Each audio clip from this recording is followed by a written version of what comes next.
Nessa aula vamos estudar sobre a estratificação social.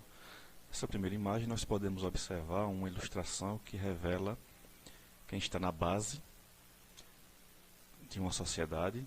Essa base está sustentando toda a economia e todos os privilégios dos demais integrantes da sociedade, cada um com sua função. E no topo nós observamos que está o capital, o dinheiro, em alusão a que a estratificação social ou as classes sociais são fruto do modelo econômico capitalista. O que vem a ser a estratificação ou estratificação social? Primeiro, a estratificação deriva de estrato. Estrato quer dizer camadas ou camada. Então, cada estrato é uma camada dentro da sociedade. O termo estrato é utilizado em todos os objetos ou que utiliza-se como camada. A estratificação social pode ser definida como a distribuição de indivíduos de uma sociedade em um grupo hierarquicamente superpostos. A estratificação social distribui os indivíduos de uma sociedade em grupos, a qual cada grupo é praticamente homogêneo dentro de alguns aspectos. E esses grupos, de acordo com a sua formação, com o seu poder, com o seu lucro, sua economia, o seu dinheiro, suas posses, vão se superpondo um ao outro hierarquicamente, ou seja, vai haver categorias maiores, mais importantes, e menores e menos importantes dentro de determinada sociedade. Essa distribuição pode se dar de diversas formas. As mais comuns são a forma econômica, em relação ao poder aquisitivo, ao poder de compra, ao poder de ter as coisas. De forma profissional, que é em relação ao status que aquela profissão pode dar ao indivíduo que se formou.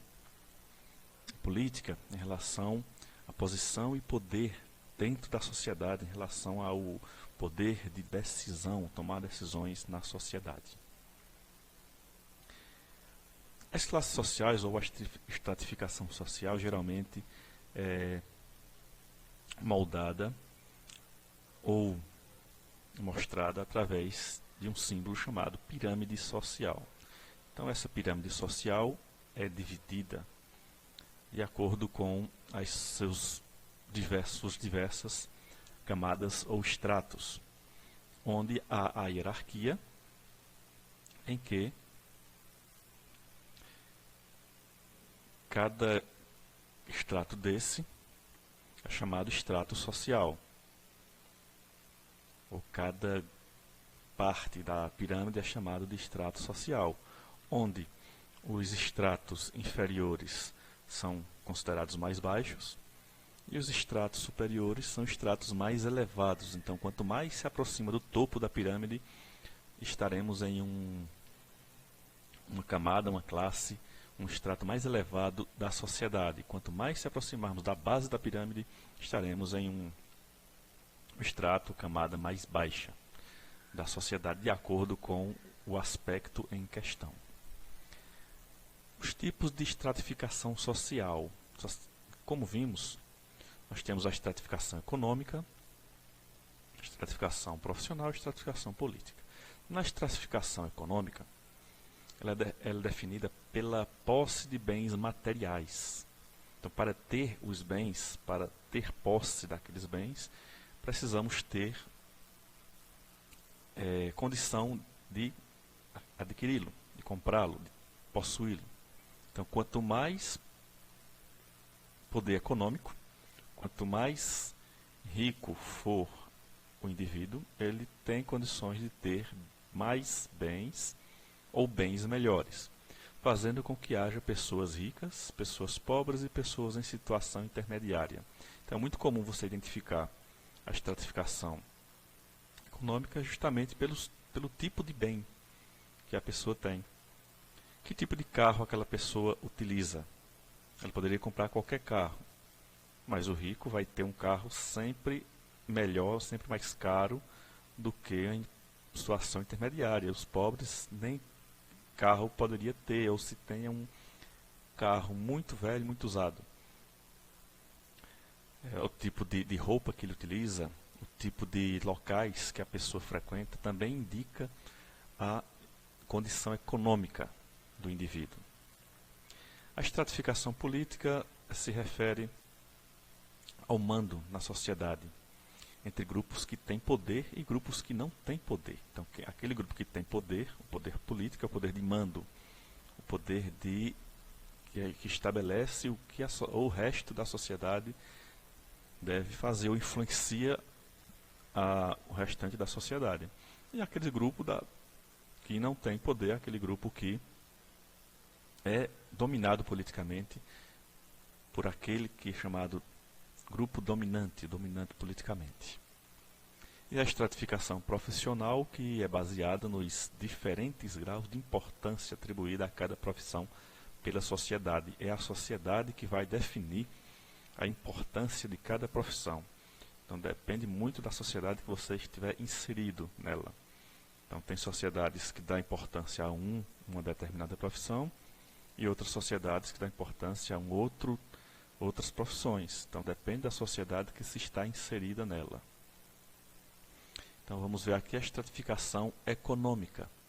Esse gráfico nos mostra a participação em porcento das categorias de renda da população brasileira em 2018. Uma grande parte da população, segunda maior parte da população brasileira, com renda até de R$ 1.908, praticamente 2 salários mínimos, estava em 23%. A grande maioria da população, que é com renda de 3 a 5 salários mínimos, está em 30%. Isso com dados do IBGE, com dados mais concretos. Então, a população de 2 a 3 salários mínimos está em 18%. E quem são os ricos? Os ricos são aqueles que têm uma renda maior de R$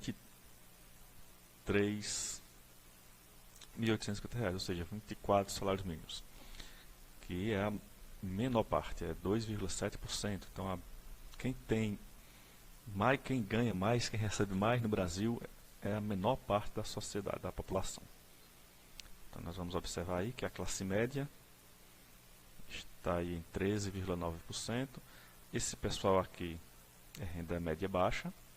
Esses dois é renda baixa. Então você observa que quase a metade da população brasileira é de renda baixa.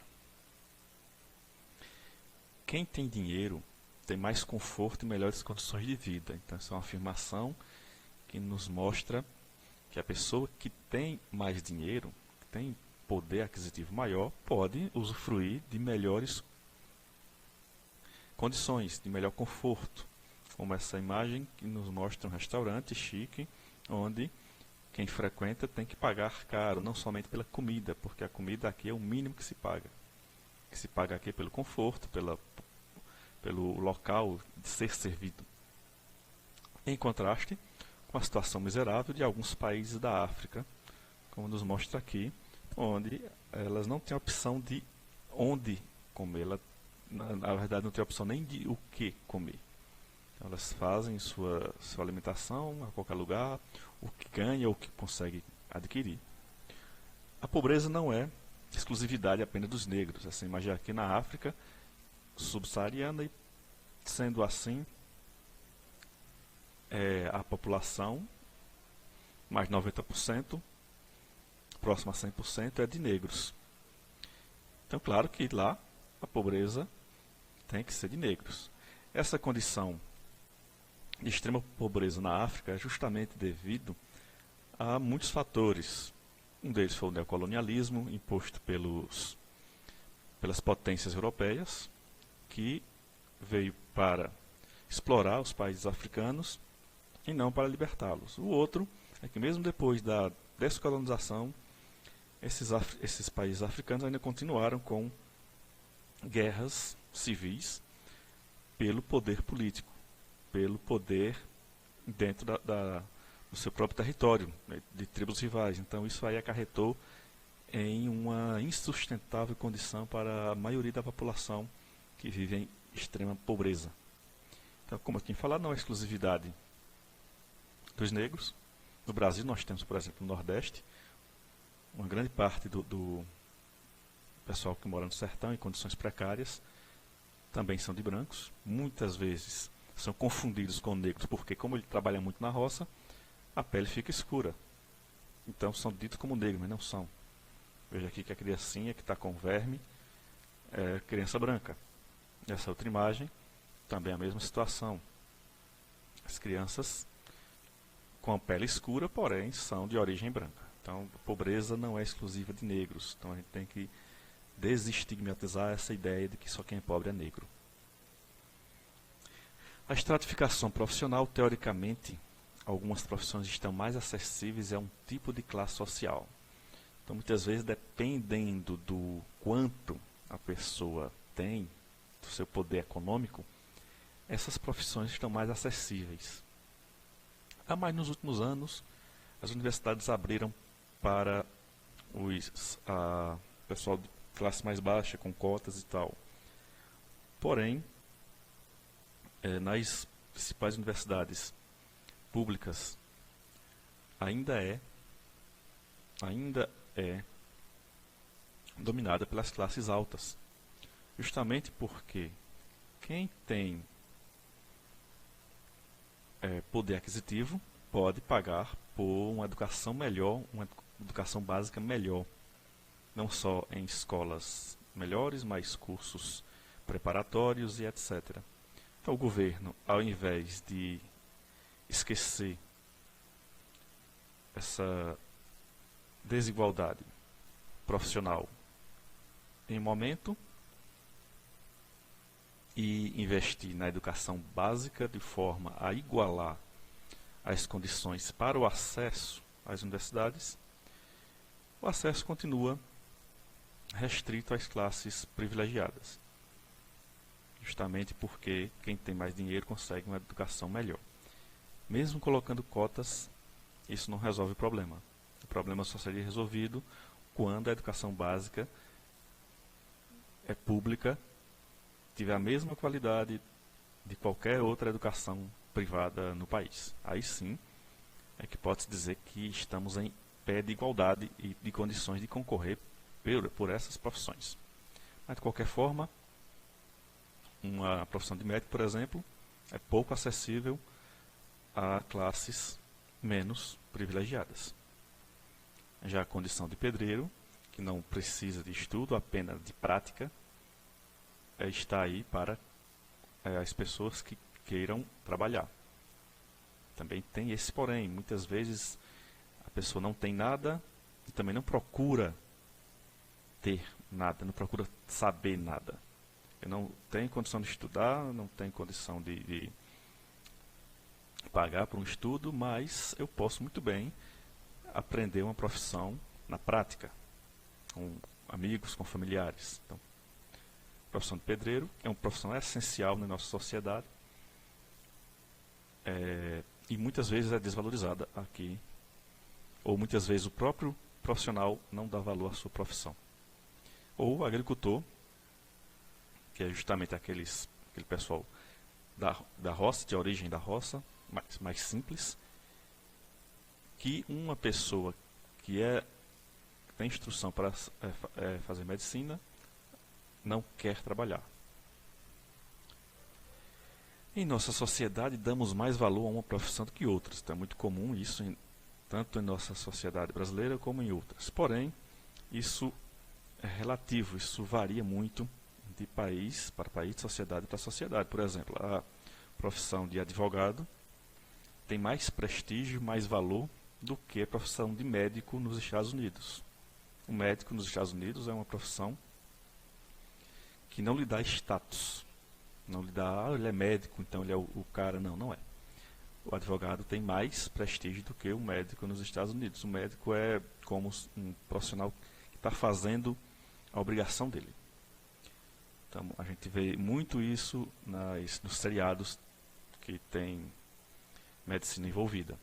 Mas no nosso país, o advogado é muito mais valorizado do que um servente de obra, por exemplo, que não precisou estudar, mas é uma profissão essencial, porque se não fosse por ele, também não tinha essa estrutura para os advogados estarem sentados. Então, a valorização profissional tem que ser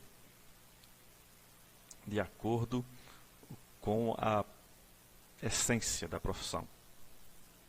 Mas na nossa sociedade até estampa o status de doutor a um advogado que, na verdade, não fez doutorado.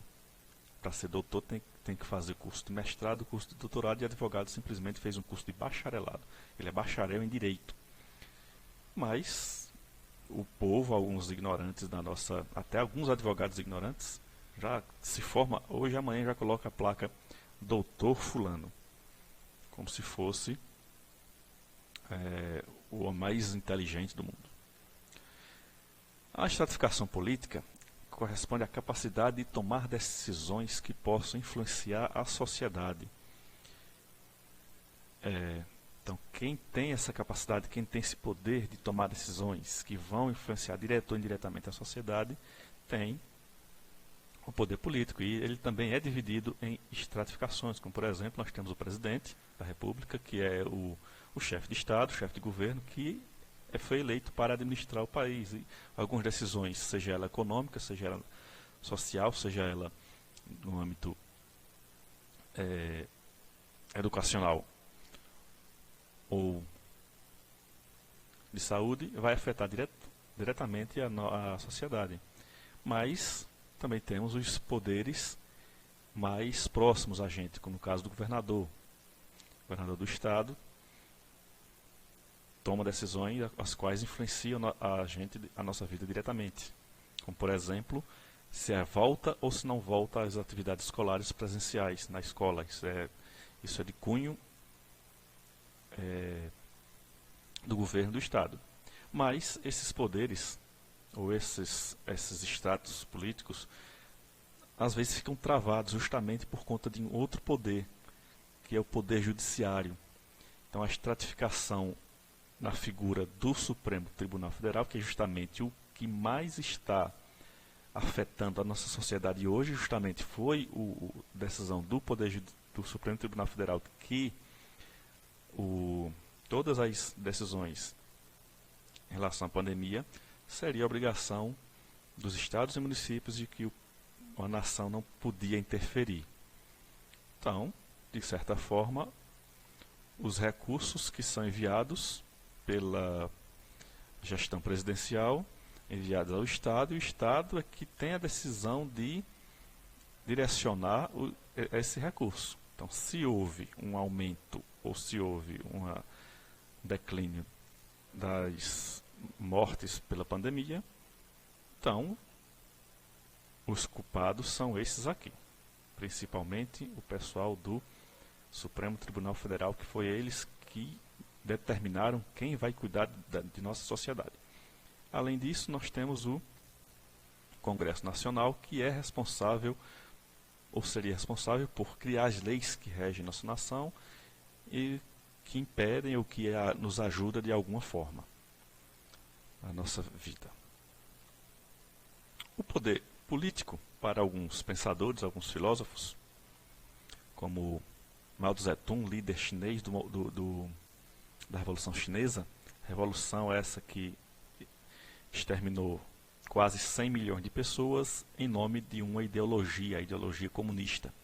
Então, para Mao Tse-tung, o poder político nasce no cano da espingarda. Então, ele tomou o poder na China, até hoje pertence ao Partido Comunista Chinês, simplesmente na base da força, na base da violência, exterminando os opositores e as minorias, onde aqueles que conseguiram escapar da China na época se refugiaram em Taiwan e formaram uma nova China, a China capitalista, forte e democrática. Karl Marx se contradiz ao dizer que o poder político é simplesmente o poder organizado de uma classe para oprimir a outra. Então, se ele criou o comunismo, não haveria classes sociais. Então, quem tomou o poder, mesmo sendo comunista, simplesmente adquiriu esse poder para oprimir o resto da sociedade. Então, independente do sistema, seja ele capitalista, comunista, democracia, ditadura, monarquia, quem tem poder político assume esse poder para oprimir a outra classe. O poder político muitas vezes é ligado ao poder econômico. Então, muitas vezes, quem está no poder, principalmente no Brasil, é porque também tem recursos para estar no poder. E outro pensador, um brasileiro, diz que, Ronaldo Nóbrega, diz que poder político não dá, não se transfere e nem se herda, se conquista. Porém, no Brasil, essa máxima não se concretiza quando sabemos que, em Pernambuco, por exemplo, a família Campos detém o poder político. Esse poder político é transferido para os filhos, no caso para o filho mais velho, e que realmente se herdou. Na verdade, foi transferido para o atual governador, Paulo Câmara, e se herdou para o filho mais velho. Então, essas frases de pensadores estão todas contraditórias ao que realmente é, e realmente vivenciamos no nosso dia a dia.